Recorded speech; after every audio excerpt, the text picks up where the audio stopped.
A miracle delayed is not a miracle denied. What if God's timing feels late, but He is right on schedule? What if your interruption is actually the beginning of your restoration? In Mark 5, verse 21 to 43, we witness two life-changing miracles woven into one incredible story. A desperate father seeking healing for his dying daughter, and a suffering woman reaching for hope after 12 long years. Through these intertwined moments, Jesus teaches us that He sees the unseen, He responds to faith, and He holds authority over sickness and death itself. The story begins when Jesus crosses back over to the Jewish side of the Sea of Galilee. A large crowd gathers, but one man pushes through with urgency: Jairus, a respected synagogue leader. This is not a man who would normally bow at anyone's feet, but his heart is breaking. His daughter, only 12 years old, is dying. In his desperation, pride melts away. He falls on his knees before Jesus, pleading, "Please come lay your hands on her so she may be healed and live." Jesus does not hesitate. He goes with him. Hope is rising, but the path to a miracle is rarely smooth. As they walk, a massive crowd surrounds them, pressing, pushing, slowing Jesus down. Every moment matters to Jairus. Every second could be the difference between life and death. And suddenly, they stop. Because in that same crowd, there is another person. A woman who has suffered from a bleeding condition for 12 years.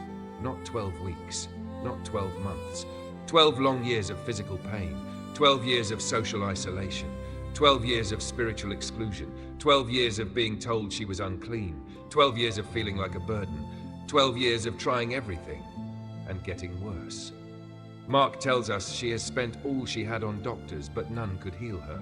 She is exhausted, rejected, unseen. She has no strength left, except for one tiny spark of faith. If I just touch his clothes, I will be healed. She doesn't ask Jesus to stop. She doesn't ask him to speak. She doesn't stand in front of him. She believes a silent touch is enough. She reaches out, touches the edge of his garment, and instantly the bleeding stops. Her body knows she is healed. But Jesus also knows. He stops walking, turns around and asks, "Who touched me?" The disciples are confused. Hundreds of people are pressing against him. How can he ask that? But Jesus isn't asking about random contact. He is asking about intentional faith. The woman trembles. She isn't supposed to be in public. By religious law, her touch should make others unclean. She fears punishment. But Jesus isn't searching to shame her. He is searching to restore her fully. She falls at his feet, just like Jairus did, and tells him the truth. Jesus looks at her and says the word she hasn't heard in years: daughter. Not unclean woman. Not burden. Daughter. Beloved, included, valued.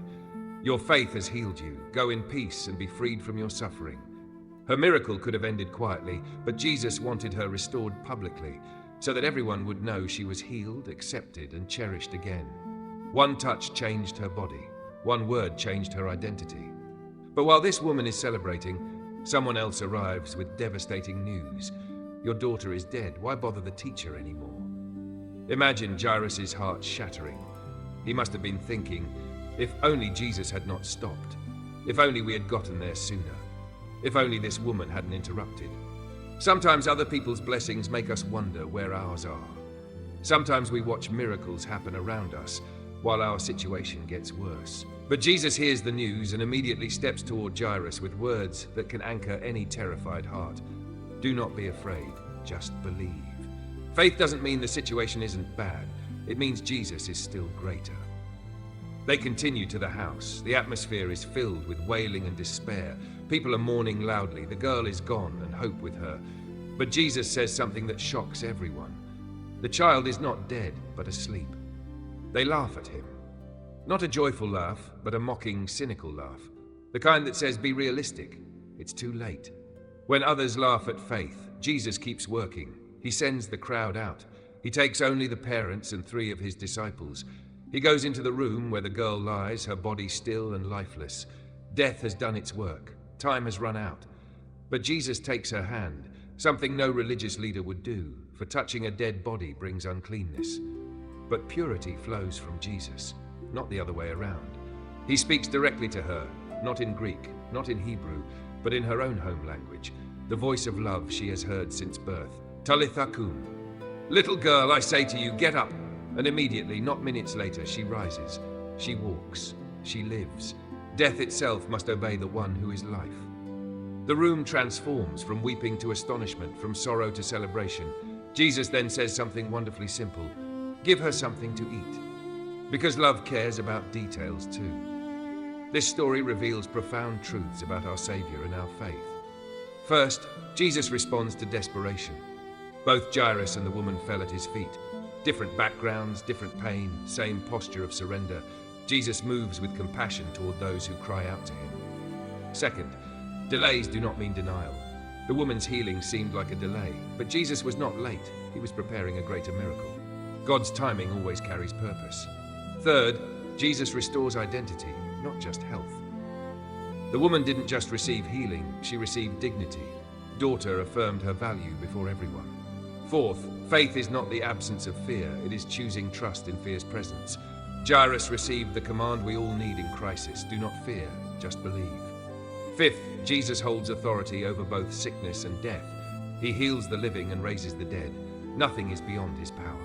Sixth, not everyone will understand your miracle. There will always be doubters and mockers, but their disbelief cannot stop God. Seventh, your story can encourage others. Jesus told the woman to share what he did.